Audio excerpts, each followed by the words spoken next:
She has been ready to say goodbye to you for a long while. Your only focus before you die should be on giving her a proper farewell. This is a quote from Frieren Beyond Journey's End, a show that most people are familiar with, essentially a show that plays on the classic fantasy setting, but instead, it turns into an emotional masterpiece. This quote specifically not only captures Frieren's frame of mind, but also hones in on why I love the show. But why this quote, you might ask? It's just a normal quote. Out of all the amazing scenes from the show, why this one? There's so many more dramatic moments with better musical scores, more grand scale fight scenes, more in-depth dialogue. Why is it that this one small, quiet scene inside of a cottage stands out from the others? Why is it so different? Why is it special? Well, let me explain. Because in that quiet, in that silence, everything speaks. It's still, it's quiet, but it's the loudest moment in the story. It echoes not with sound, but with emotion. Also, before I go any further, I honestly can't believe it took me this long to watch Frieren. But I really love this show, and if you want to see me talk about it more, as I plan to make more videos, please consider subscribing.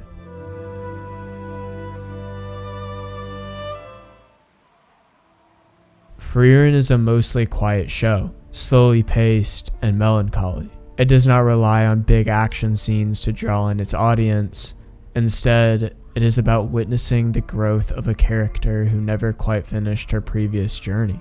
Despite what the show is called, I think it is very interesting how the show contrasts the characters like Fern and Stark, these human characters, with Frieren. Despite the fact Frieren is a significantly older character than both of them, it takes her much longer to learn things, and I'm not talking about magic. In Frieren Beyond Journey's End, a major theme is the near immortality of the elves, and how their lives and viewpoints differ from the other people around them. We, the audience, automatically self-insert with the human characters, which makes the elven perspective feel distant and alien. They have all the time in the world, so they take things slow.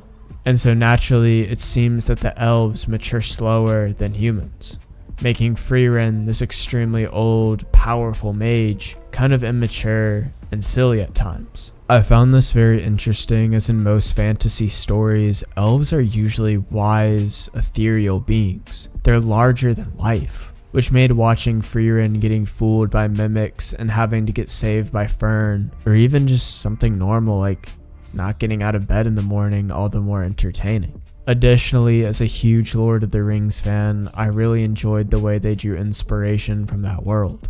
When we first meet Frieren, she feels detached from the world. She seems bored not just with her surroundings, but with life in general.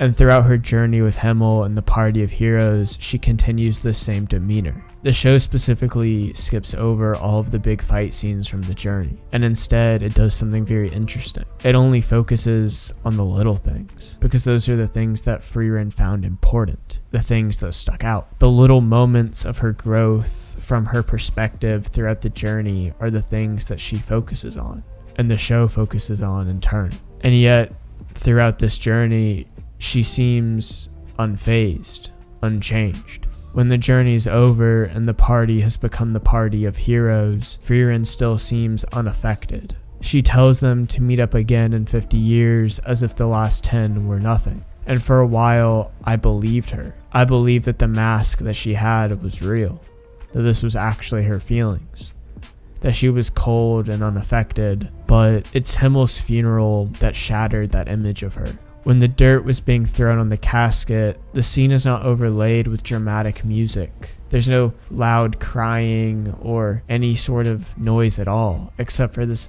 distant shoveling noise. It is just slowly fading away. Himmel is just another person to die because they are not immortal. And then it happens. She cries. And it isn't just normal crying. She is sobbing. These are not normal tears. These are tears of somebody who does not even understand why she is crying. I hardly knew anything about him. 10 years with him was not nearly enough time to learn. She didn't fully grasp Himmel's mortality until after his death. That while his time with her was short, it impacted her more than she realized, and awoke a yearning inside of her to to learn and understand the people around her, her friends, something that we later see in Fern. And the scene is not overlaid with dramatic music, but instead this distant shoveling.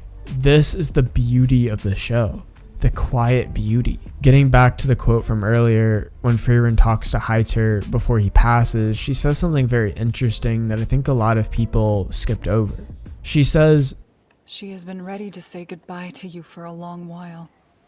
Your only focus before you die should be giving her a proper farewell, and making as many memories as you can." She says this to Heiter, who is on his deathbed, not even being able to finish her words before crying. Once again, it starts out as her being her usual self, her distant and unaffected demeanor, but then it changes again. And to be honest, the only thing I could think about during the scene was maybe we thought about it the wrong way. Maybe everybody thought about it the wrong way. Who is she talking about? The scene leads us to believe that she is talking about Fern. But I think if you look at it from a different perspective, the she was talking about was actually herself. I have been ready to say goodbye to you for a long while. Your only focus before you die should be on giving me a proper farewell and making as many memories as you can. I talked about Himmel's death because it changed Frieren. Frieren didn't fully grasp Himmel's and by extension her companion's mortality until after he died. And it is because of Himmel that she can now feel these emotions. That 10-year journey was not just another 10 years to the immortal elf. Those 10 years changed her. Those 10 years, she may not have been able to feel it at the time, but she met people that she cared about. Someone who cannot have been less interested in the goings-on in the world beforehand now cared about something. She cared about them. And Himmel's funeral is when all of those emotions caught up with her, which only adds to her last few words with Heiter. Frieren in this moment loses all composure and becomes less like a wise old mage and more like a grief-stricken little girl, having to say goodbye to someone who could be seen as almost a father figure. To the girl who all she has is memories, it seems like being able to treasure the last few moments of her friend's life is the most valuable treasure in the world. To her, this would not be like Himmel's death. She had regrets after Himmel's death, but this time she would have no regrets. This time she would give her friend a proper farewell. This time she would do it right. And all of that in a quiet little scene in a cottage. That is how the show has mastered emotions so quietly. There are more scenes in the show that are like this, quiet, but carry so much weight behind them. I hope to talk about them more in the future on this channel because I really do enjoy the show. It is a show that uses classic fantasy tropes to subvert expectations more times than not and captivate its audience, which is why it's built such a great and diehard fan base. So if you want to see more, do consider subscribing. And in the meantime, that's all.